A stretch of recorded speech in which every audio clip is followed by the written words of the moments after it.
Hello, ഇന്ന് നമ്മൾ ഉണ്ടാക്കാൻ പോകുന്നത് ഒരു അടിപൊളി ചിക്കൻ ബിരിയാണിയാണ്. കുക്കിങ്ങിൽ എത്ര എക്സ്പേർട്ടായ ആളായാലും ചിലർക്കെങ്കിലും ഒരു ആഗ്രഹം ഉണ്ടാവും ഒരു ദം ബിരിയാണി ചെയ്ത് ഒന്ന് സക്സസ് ആവണമെന്ന്. അപ്പോൾ ദം ബിരിയാണി ചെയ്യുക എന്നുള്ളത് പലർക്കും ഒരു ബാലികേറാ മല തന്നെയാണ്. അപ്പോൾ നല്ല കുക്കിംഗ് എക്സ്പേർട്ടായിരിക്കും, എല്ലാ ഐറ്റംസും നന്നായിട്ട് ചെയ്യുന്നുണ്ടായിരിക്കും, നല്ല സദ്യ ഉണ്ടാക്കുന്ന ആളായിരിക്കും. പക്ഷേ ദം ബിരിയാണി എന്ന് അടിപൊളിയായിട്ട് ഉണ്ടാക്കിയെടുക്കുക എന്നുള്ളത് വലിയൊരു ആഗ്രഹമാണ് എല്ലാവരുടെയും തന്നെ. അപ്പോൾ തുടക്കക്കാർക്കുള്ളൊരു ചിക്കൻ ബിരിയാണിയാണ് ഇന്ന് ഞാൻ ഉണ്ടാക്കുന്നത്. അതിന് വേണ്ടിയിട്ട് നമ്മൾ ആദ്യം ചിക്കൻ ഒന്ന് മാരിനേറ്റ് ചെയ്യണം. അതിനുവേണ്ടി 1 ടേബിൾ സ്പൂൺ മുളക് പൊടി, 1/2 ടീസ്പൂൺ മഞ്ഞൾപ്പൊടി, 1/2 teaspoon garam masala, 1/2 teaspoon chicken masala ഇത്രയും എടുത്തിട്ടുണ്ട്. അതിലേക്ക് 1 ടേബിൾ സ്പൂൺ വിനാഗിരി ഒഴിച്ചു കൊടുക്കുകയാണ്. അതൊന്ന് മിക്സ് ചെയ്തെടുക്കുക. നമ്മൾ ചിക്കൻ ഫ്രൈ ചെയ്തിട്ടുള്ള ബിരിയാണിയാണ് ചെയ്യുന്നത്. അതാണ് തുടക്കക്കാരാകുമ്പോൾ ഈസി. അതാണ് പാകത്തിനുള്ള ഉപ്പ് ഇട്ട് കൊടുക്കുക. ഞാൻ 1 കിലോ ചിക്കനാണ് എടുത്തിട്ടുള്ളത്. ഇനി ചിക്കൻ പീസസ് അതിലേക്ക് ഇട്ട് കൊടുക്കുകയാണ്. ചിക്കൻ ഞാൻ ബിരിയാണിക്കുള്ളത് പോലെ വലുതായിട്ടല്ല കട്ട് ചെയ്തിട്ടുള്ളത്, കുഞ്ഞായിട്ടാണ് കട്ട് ചെയ്തത്. കാരണം ഫ്രൈ ചെയ്തിട്ടാവുമ്പോൾ നമുക്ക് ചെറുതായിട്ട് കട്ട് ചെയ്യാൻ എളുപ്പം, പെട്ടെന്ന് ഫ്രൈ ആയി കിട്ടുമല്ലോ. അതിലേക്ക് ഞാൻ 1 ടേബിൾ സ്പൂൺ കോൺഫ്ലവർ ഇട്ട് കൊടുക്കുന്നുണ്ട്.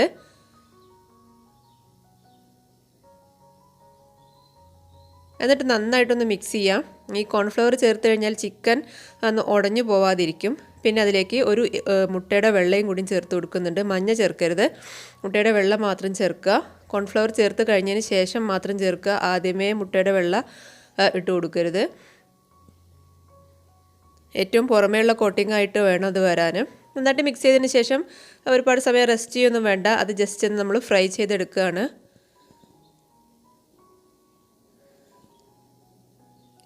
ഒരുപാട് ക്രിസ്പി ആയിട്ടൊന്നും വരണം എന്നില്ല, കാരണം നമ്മൾ ദം ചെയ്തെടുക്കാനുള്ളതാണല്ലോ ബിരിയാണിയിലിട്ടിട്ട്. അപ്പോൾ നന്നായിട്ടൊന്ന് വെന്തോട്ടെ. നമ്മൾ ഒരുപാട് സമയമൊന്നും ദം ചെയ്യണില്ല ബിരിയാണി. സോ അത് ഒരുപാട് സമയം പിന്നെ അവിടെ കിടന്ന് വേവില്ല. അപ്പോൾ ഈ സമയത്ത് തന്നെ ഈ ഫ്രൈ ചെയ്യുമ്പോൾ തന്നെ വെന്തോട്ടെ. തിരിച്ചും മറിച്ചൊക്കെ ഇട്ടിട്ട് ഫ്രൈ ചെയ്തെടുക്കുക. ഞാൻ 2-3 തവണകളായിട്ടാണ് ചെയ്തത്. ഒരു 1 kg ചിക്കനാണുള്ളത്. അതിലേക്ക് ഞാൻ 3 കപ്പ് അരിയാണ് എടുത്തിട്ടുള്ളത്. എൻ്റെ കപ്പ് കുറച്ച് വലുതാണ് കേട്ടോ, കപ്പ് ഞാൻ കാണിക്കുന്നുണ്ട്. അപ്പോൾ ചിക്കൻ അവിടെ റെഡി ആവട്ടെ. ആ സമയം കൊണ്ട് നമുക്ക് റൈസ് റെഡിയാക്കാം. ഒരു പാത്രം അടുപ്പത്ത് വെച്ചിട്ടുണ്ട്. അതിലേക്ക് 1 ടേബിൾ സ്പൂൺ നെയ്യ് ഒഴിച്ച് കൊടുത്തു. മിൽമയുടെ നെയ്യാണ് ഞാൻ എടുത്തിട്ടുള്ളത്, ഏതായാലും കുഴപ്പമില്ല. അതിലേക്ക് ഒരു സവാള, ചെറിയ സവാളയാണ്, ഒരു ചെറിയ സവാള അരിഞ്ഞത് ഇട്ട് കൊടുത്തു.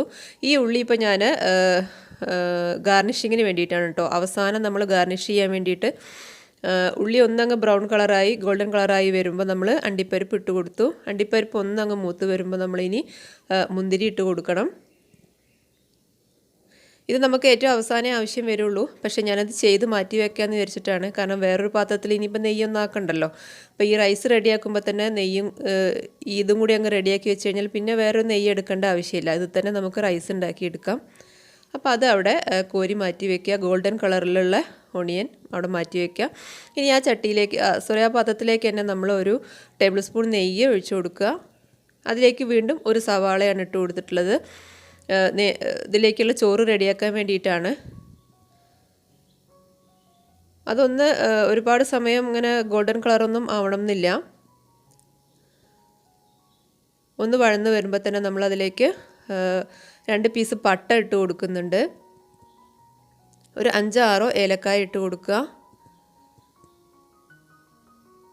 വേറെ ഗരം മസാല നമ്മൾ ചോറിൽ ചേർക്കുന്നില്ല, ഈ പട്ടയും ഏലവും തന്നെ ചേർക്കുന്നുള്ളൂ. പിന്നെ ക്യാരറ്റ് ചെറുതായിട്ട് അരിഞ്ഞിട്ട് കൊടുക്കുന്നുണ്ട്. അത് ഓപ്ഷണലാണ്, ഉണ്ടെങ്കിൽ ഇട്ടാൽ മതി, പക്ഷേ ഉണ്ടായിരുന്നാൽ നല്ലതാണ്. അതിലേക്ക് നമ്മൾ വെള്ളം ഒഴിച്ച് കൊടുക്കുകയാണ്. വെള്ളം ഒഴിക്കുമ്പോൾ പ്രത്യേകം ശ്രദ്ധിക്കേണ്ടത്, അരി ഏത് കപ്പിലാണോ അളന്നത് ആ കപ്പിൽ തന്നെ വേണം വെള്ളം അളന്നെടുക്കാൻ. ഇപ്പം ഞാൻ 3 കപ്പാണെന്ന് പറഞ്ഞല്ലോ, 3 കപ്പ് അരിക്ക് നമ്മൾ 6 കപ്പ് വെള്ളമാണ് ഉണ്ടാവുക. അതിൽ 1 കപ്പ് കുറച്ചേ ഒഴിക്കാൻ പാടുള്ളൂ. അതായത് 5 കപ്പ് വെള്ളമാണ് ഞാനിപ്പോൾ ഒഴിച്ചു കൊടുത്തിട്ടുള്ളത്. അതിലേക്ക് പാകത്തിന് ഉപ്പിട്ട് കൊടുക്കുക. എന്നിട്ടൊന്ന് അടച്ച് വെക്കുക. തിളയ്ക്കുമ്പോൾ നമ്മൾ അരി ഇട്ട് കൊടുക്കുകയാണ്. ഞാൻ ജീരകശാല അരിയാണ് എടുത്തിട്ടുള്ളത്. വെള്ളം പ്രത്യേകം ശ്രദ്ധിക്കുക. 3 കപ്പ് അരിയാണെങ്കിൽ 6 കപ്പ് എടുക്കുക, അതൊന്ന് 1 കപ്പ് മാറ്റി വയ്ക്കുക. അപ്പോൾ 4 കപ്പ് എടുക്കുമ്പോൾ 8 കപ്പ് വെള്ളമാണ് വേണ്ടത്, അതൊന്ന് 1 കപ്പ് മാറ്റി വയ്ക്കുക. ജീരകശാല അരിയാണ് ഞാൻ കഴുകി വെള്ളമൊക്കെ വാർത്ത് വെച്ചിരുന്നത്. അടുപ്പത്ത് വെച്ച വെള്ളം തിളയ്ക്കുമ്പോൾ അതിലേക്ക് ഇട്ട് കൊടുക്കുകയാണ്. ഇത്രയേ ഉള്ളൂ, പണിയൊന്നുമില്ല, കഴിഞ്ഞു. ഇനി ഇത് ഈ വെള്ളം വറ്റുന്നതോടുകൂടി ഈ ചോറ് വേവും ചെയ്യും. ഇനി നമ്മൾ ഇരട്ടി വെള്ളമാണ് ശരിക്കും നെയ്ച്ചോറ് വെക്കുമ്പോൾ ഒഴിക്കുക. അതിപ്പോൾ ഒഴിക്കാതിരിക്കാനുള്ള കാരണം എന്താണെന്ന് വെച്ച് കഴിഞ്ഞാൽ നമ്മൾ ദം ചെയ്യുമ്പോൾ അവിടെ കിടന്നിട്ടും കൂടി ഈ ചോറൊന്ന് വേവും. അപ്പോൾ ഇവിടുന്ന് വേവ് കൂടി പോകരുത്. അതുകൊണ്ടാണ് ഇപ്പോൾ സാധാരണ നമ്മൾ നെയ്ച്ചോറാണ് ഇപ്പോൾ ഈ ഉണ്ടാക്കിയത്. നെയ്ച്ചോറ് സാധാരണ നമ്മൾ നേരിട്ട് കഴിക്കാൻ വേണ്ടിയാണ് ഉണ്ടാക്കുന്നതെങ്കിൽ 3 കപ്പ് അരിക്ക് 6 കപ്പ് വെള്ളം വയ്ക്കും. പക്ഷേ ഇവിടെ വെള്ളം കൂടി പോയി കഴിഞ്ഞാൽ നമ്മൾ ബിരിയാണി ദം ചെയ്യുമ്പോൾ വീണ്ടും ഈ അരി വേവും. അതുകൊണ്ടാണ് നമ്മൾ 1 കപ്പ് വെള്ളം കുറച്ചൊഴിച്ചത്. ഇപ്പോൾ നമ്മുടെ റൈസ് റെഡിയായി, തമ്മിലൊന്നും ഒട്ടാതെ കറക്റ്റ് വേവായി വന്നിട്ടുണ്ട്. അപ്പോൾ അതവിടെ മാറ്റി വെച്ചിട്ട് നമ്മൾ മസാല ഉണ്ടാക്കുകയാണ്. ദം ചെയ്യാനുള്ള പാത്രം അടുപ്പത്ത് വെച്ചു. 2 ടേബിൾ സ്പൂൺ വെളിച്ചെണ്ണ ഒഴിച്ചു. അതിലേക്ക് 5 സവോള കട്ട് ചെയ്ത് ഇട്ട് കൊടുക്കുന്നുണ്ട്. ഞാൻ ചെറുതായിട്ടാണ് ചോപ്പ് ചെയ്തിട്ടുള്ളത്. ജസ്റ്റ് സ്ലൈസ് ചെയ്താലും കുഴപ്പമൊന്നുമില്ല. അതിലേക്ക് കുറച്ച് ഉപ്പിട്ട് കൊടുക്കുന്നുണ്ട്. പെട്ടെന്ന് തന്നെ വഴന്ന് വരാൻ വേണ്ടിയിട്ടാണ്. ഈ പാത്രത്തിൽ തന്നെയാണ് കേട്ടോ നമ്മൾ ബിരിയാണി ദം ചെയ്യുക. അപ്പോൾ ആ ദം ചെയ്യണ പാത്രത്തിൽ തന്നെ നിങ്ങളും ചെയ്യുക. ചെറുതായിട്ട് സ്ലൈസ് ചെയ്തത് ഇട്ടാൽ മതി. പെട്ടെന്ന് തന്നെ ഉള്ളി വഴന്ന് കിട്ടും. ഉള്ളി ഒന്ന് വാടി വരുമ്പോൾ നമ്മൾ ഇഞ്ചി, വെളുത്തുള്ളി, പച്ചമുളകും കൂടി പേസ്റ്റാക്കിയതാണ് ഇട്ട് കൊടുക്കുന്നത്. 3ഉം ഒരേ അളവിൽ, ഇഞ്ചിയും വെളുത്തുള്ളിയും പച്ചമുളകും ഒരേ അളവിലെടുത്തിട്ട് പേസ്റ്റാക്കിയത് 3 ടീസ്പൂൺ ഇട്ട് കൊടുക്കുന്നുണ്ട്. ഇനി അതിൻ്റെ ആ റോ ടേസ്റ്റ് ഒന്ന് മാറുന്നവരെ ഒന്ന് ഇളക്കി കൊടുക്കുക. ഞാൻ 2 ടേബിൾ സ്പൂൺ വെളിച്ചെണ്ണയാണ് ഒഴിച്ചു കൊടുത്തത്. അത് തന്നെ ധാരാളം മതിയാവും. ഒരുപാട് എണ്ണ ഒഴിക്കണം എന്നില്ല. നമ്മൾ ചിക്കൻ ഫ്രൈ ചെയ്തിട്ടുള്ളതാണ്. അപ്പോൾ ഇനി എണ്ണയുടെ കുറവ് വരികയാണെങ്കിൽ ആ ചിക്കൻ ഫ്രൈ ചെയ്ത എണ്ണ ഒഴിച്ചു കൊടുത്താലും മതി കേട്ടോ. ഞാൻ ഫ്രഷ് എണ്ണയാണ് എടുത്തിട്ടുള്ളത്. ഇതാ കറിവേപ്പില ഇട്ട് കൊടുത്തിട്ടുണ്ട്. കറിവേപ്പിലയൊക്കെ ഇത്തിരി കൂടുതൽ എടുത്തോളൂ, നല്ല ടേസ്റ്റ് അല്ലേ. അതിലേക്ക് 2 തക്കാളി സ്ലൈസ് ചെയ്ത് ഇട്ട് കൊടുക്കുന്നുണ്ട്. ഞാൻ 2 വലിയ തക്കാളിയാണ് എടുത്തിട്ടുള്ളത്, നന്നായിട്ട് പഴുത്തത്. ഈ തക്കാളി ഒന്ന് വാടി വരുന്നവരെ ഒന്ന് ഇളക്കി കൊടുക്കുക. അതിലേക്ക് മസാലപ്പൊടികൾ ചേർക്കുകയാണ്. 1 ടേബിൾ സ്പൂൺ മല്ലിപ്പൊടി, 1 ടീസ്പൂൺ ബിരിയാണി മസാല, 1/2 ടീസ്പൂൺ കുരുമുളക് പൊടി, 1/2 ടീസ്പൂൺ മഞ്ഞൾപ്പൊടി. ഈ 1 ടീസ്പൂണാണ് ബിരിയാണി മസാല. അത് ഞാനിവിടെ വീട്ടിലുണ്ടാക്കിയതാണ്. നിങ്ങൾ പുറത്തുനിന്ന് വാങ്ങിക്കുന്ന ഗരം മസാലയാണ് ഉപയോഗിക്കുന്നതെങ്കിൽ 1.5 ടീസ്പൂണൊക്കെ ഇട്ടോളൂ കേട്ടോ. മല്ലിപ്പൊടി ടേബിൾ സ്പൂണാണ്, 1 ടേബിൾ സ്പൂൺ. പ്രത്യേകം ശ്രദ്ധിക്കുക, അളവുകൾ പ്രത്യേകം ശ്രദ്ധിക്കുക. അതിട്ടതിന് ശേഷം അതിൻ്റെ റോ ടേസ്റ്റ് ഒന്ന് മാറാൻ വേണ്ടിയിട്ട് കുറച്ച് സമയം ഒന്ന് ഇളക്കി കൊടുക്കുക. പിന്നെ അതിലേക്ക് മല്ലിച്ചപ്പും പുതിനയാണ് ഇട്ട് കൊടുക്കുന്നത്. 1 പിടി മല്ലിച്ചപ്പും 1/2 പിടി പുതിനയും. മല്ലിച്ചപ്പ് എത്ര എടുക്കുന്നോ അതിൻ്റെ പകുതി മതി പുതിന. പുതിന ഒത്തിരി ഉണ്ടായിക്കഴിഞ്ഞാൽ ഒരു കുത്തൽ വരും. അപ്പോൾ അത് വേണ്ടാന്ന് വെച്ചിട്ടാണ് ചെറുതായിട്ട് അരിഞ്ഞത് അങ്ങ് ഇട്ട് കൊടുക്കുക. അതിലേക്ക് നമ്മൾ തൈര് ഒഴിച്ച് കൊടുക്കുകയാണ്. നല്ല കട്ടി തൈരാണ്. ഞാൻ ഒരു 6 ടേബിൾ സ്പൂൺ തൈര് ഒഴിക്കുന്നുണ്ട്. അപ്പം നിങ്ങളുടെ കയ്യിലുള്ളത് ഒരുപാട് പുളി കൂടിയ തൈരാണെങ്കിൽ ഇത്ര തന്നെ വേണ്ട. പുളി തീരെ കുറവാണെന്നുണ്ടെങ്കിൽ ഒരു 8 ടേബിൾ സ്പൂണൊക്കെ ആവാം. ഞാനിപ്പോൾ ഒരു മീഡിയം സൈസ് പുളിയുള്ള തൈരാണ്. ഇപ്പോൾ ഇതാ മസാല റെഡി ആയി കഴിഞ്ഞു. ഇനി ഇതിലേക്ക് ഒന്നും ചേർക്കാനില്ല. നമ്മൾ ഫ്രൈ ചെയ്ത് വെച്ചിട്ടുള്ള ചിക്കൻ ഇട്ട് കൊടുക്കുക, അത്രയേ ഉള്ളൂ. ഇപ്പം നമ്മൾ ഫ്രൈ ചെയ്തിട്ടല്ല ബിരിയാണി വെക്കുന്നത് എങ്കിൽ സെയിം മെത്തേഡ് തന്നെയാണ്. പക്ഷേ നമ്മൾ നേരത്തെ മാരിനേഷന് വേണ്ടിയുള്ള മസാലപ്പൊടികളില്ലേ, അതും കൂടി ഈ സമയത്ത് ഇട്ട് കൊടുക്കുക. ഇപ്പോൾ ഇതിലേക്ക് മസാലപ്പൊടികൾ ഇട്ടല്ലോ നമ്മൾ ഈ ഉള്ളി വഴറ്റിയതിലേക്ക്. ആ കൂട്ടത്തിൽ നമ്മൾ മാരിനേറ്റ് ചെയ്യാൻ വേണ്ടി ഉപയോഗിച്ച പൊടികളില്ലേ, അതും കൂടി ഇട്ട് കൊടുക്കുക, അത്രയേ ഉള്ളൂ. എന്നിട്ട് ചിക്കൻ ഈ മസാലയിൽ കിടന്നങ്ങൾ വെന്തോട്ടെ എന്ന് വിചാരിക്കുക. വേവിക്കുക, ഒരു 5 മിനിറ്റ് വേവിച്ചാൽ മതി. പക്ഷേ എളുപ്പം ഫ്രൈ ചെയ്തിട്ട് വെക്കുന്നതാണ് ടേസ്റ്റും ഇത് തന്നെയാണ്. ഈ സമയത്ത് നമ്മൾ ഉപ്പൊന്ന് നോക്കുകയാണ്.